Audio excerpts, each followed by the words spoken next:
पंचतंत्र का पंचम भाग, अपरीक्षित कार्यक्रम की चौथी कहानी। एक बुद्धि की कथा। एक व्यवहार बुद्धि 100 अव्यवहारिक बुद्धियों से अच्छी है। एक तालाब में 2 मछलियां रहती थीं। एक थी सत बुद्धि यानी 100 बुद्धियों वाली, दूसरी थी सहस्त्र बुद्धि यानी 1000 बुद्धियों वाली। उसी तालाब में एक मेढक भी रहता था। उसका नाम था एक बुद्धि यानी एक ही बुद्धि। उसके पास एक ही बुद्धि थी, इसलिए उसे बुद्धि पर अभिमान नहीं था। सत बुद्धि और सहस्त्र बुद्धि को अपनी चतुराई पर बड़ा अभिमान था। एक दिन संध्या समय तीनों तालाब के किनारे बातचीत कर रहे थे। उसी समय उन्होंने देखा कि कुछ मछुआरे हाथों में जाल लेकर वहां आए। उनके जाल में बहुत सी मछलियां फंसकर तड़प रही थीं। तालाब के किनारे आकर मछुआरे आपस में बात करने लगे। एक ने कहा, इस तालाब में खूब सारी मछलियां हैं, पानी भी कम है, कल हम यहां आकर मछलियां पकड़ेंगे। सबने उसकी बात का समर्थन किया। कल सुबह वहां आने का निश्चय करके मछुआरे वहां से चले गए। उनके जाने के बाद सब मछलियों ने सभा की। सभी चिंतित थे कि क्या किया जाए। सबकी चिंता का उपहास करते हुए सहस्त्र बुद्धि ने कहा, डरो मत, दुनिया में सभी दुर्जनों के मन की बात पूरी होने लगे तो संसार में किसी का रहना कठिन हो जाए। सांपों और दुष्टों के अभिप्राय कभी पूरे नहीं होते, इसलिए संसार बना हुआ है। किसी के कथन मात्र से डरना कायर पुरुषों का काम है। प्रथम तो वह यहाँ आएंगे ही नहीं, यदि आ भी गए तो मैं अपनी बुद्धि के प्रभाव से सबकी रक्षा कर लूंगी। सत बुद्धि ने भी उसका समर्थन करते हुए कहा, बुद्धिमान के लिए संसार में सब कुछ संभव है। जहाँ वायु और प्रकाश की भी गति नहीं होती, वहाँ बुद्धिमानों की बुद्धि पहुँच ही जाती है। किसी के कथन मात्र से हम अपने पूर्वजों की भूमि को नहीं छोड़ सकते। अपनी जन्मभूमि में जो सुख होता है वह स्वर्ग में भी नहीं होता। भगवान ने हमें बुद्धि दी है, भय से भागने के लिए नहीं, बल्कि भय का युक्ति पूर्वक सामना करने के लिए। तालाब की मछलियों को तो सत बुद्धि और सहस्त्र बुद्धि के आश्वासन पर भरोसा हो गया, लेकिन एक बुद्धि मेढक ने कहा, मित्रों, मेरे पास तो केवल एक ही बुद्धि है, मुझे यहाँ से भाग जाने की सलाह देती है। इसलिए मैं तो सुबह होने से पहले ही इस जलाशय को छोड़कर अपनी पत्नी, बच्चों और बंधु बांधवों समेत दूसरे जलाशय में चला जाऊंगा। यह कहकर वह मेढक मेंढकी को लेकर तालाब से दूर चला गया। दूसरे दिन अपने वचनानुसार वही मछुआरे वहां आए। उन्होंने तालाब में जाल बिछा दिया। तालाब की सभी मछलियां जाल में फंस गईं। सत बुद्धि और सहस्त्र बुद्धि ने बचाव के लिए बहुत से पैतरे बदले, किंतु मछुआरे भी अनाड़ी न थे। वे सब पुराने मछुआरे थे। उन्होंने चुन चुन कर सब मछलियों को जाल में बांध लिया। सबने तड़प तड़प कर प्राण त्याग दिए। संध्या समय मछुआरों ने मछलियों से भरे जाल को कंधे पर उठा लिया। सत बुद्धि और सहस्त्र बुद्धि बहुत भारी मछलियां थीं, इसलिए इन दोनों को उन्होंने कंधे पर और हाथों पर लटका लिया। उनकी दूरवस्था देखकर मेढक ने मेढकी से कहा, देख प्रिय, मैं कितना दूरदर्शी हूँ। जिस समय सत बुद्धि कंधों पर और सहस्त्र बुद्धि हाथों में लटकी जा रही है, उस समय मैं एक बुद्धि इस छोटे से तालाब के जलाशय के निर्मल जल में सानंद अपने परिवार के साथ विहार कर रहा हूँ। इसलिए मैं कहता हूं कि विद्या से बुद्धि का स्थान ऊंचा होता है और बुद्धि में भी सहस्त्र बुद्धि की अपेक्षा एक बुद्धि होना अधिक व्यवहारिक है। यह कहानी पूरी होने के बाद चक्रधर ने पूछा, तो क्या मित्र की सलाह सदा माननी चाहिए?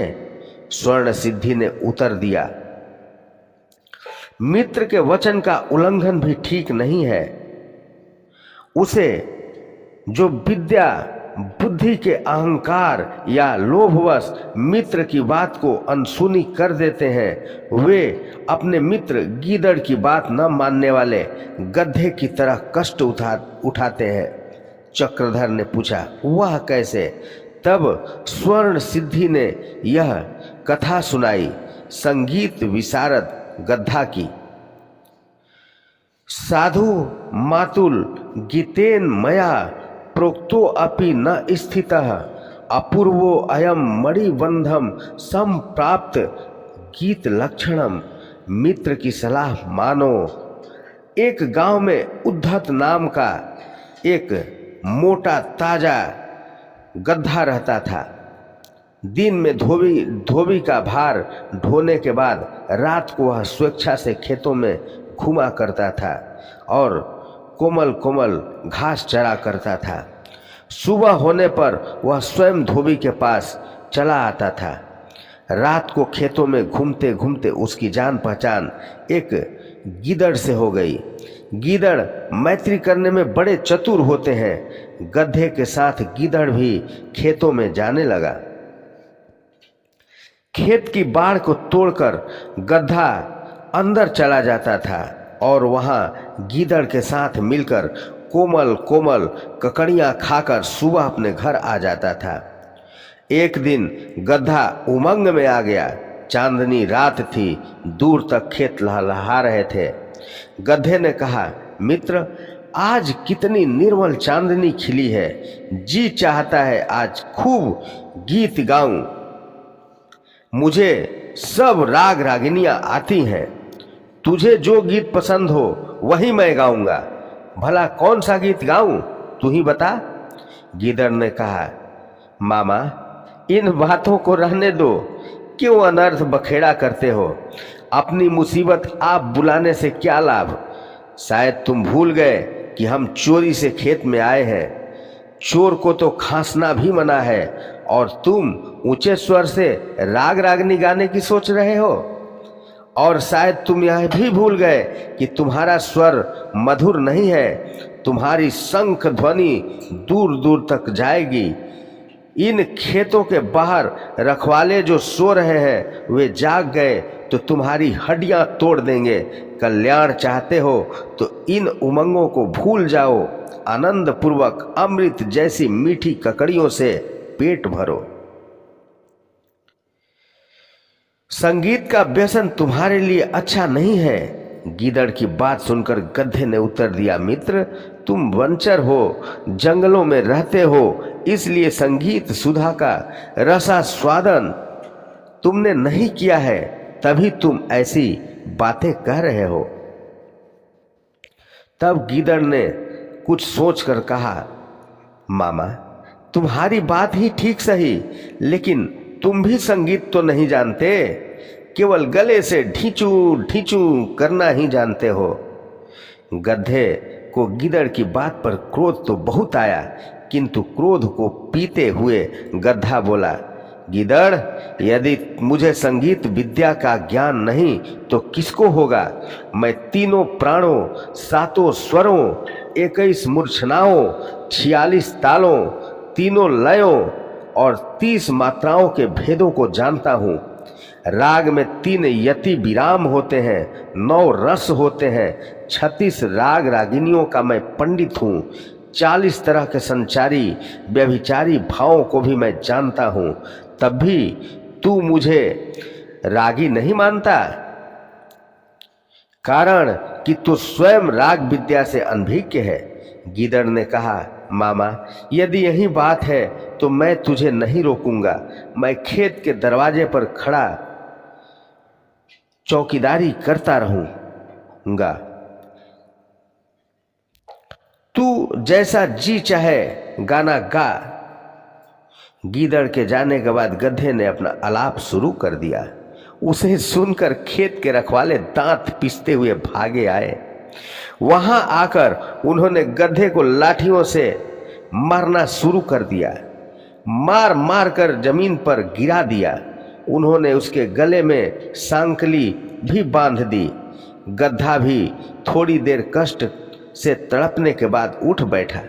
गधे का स्वभाव है कि वह बहुत जल्दी कष्ट की बात भूल जाता है।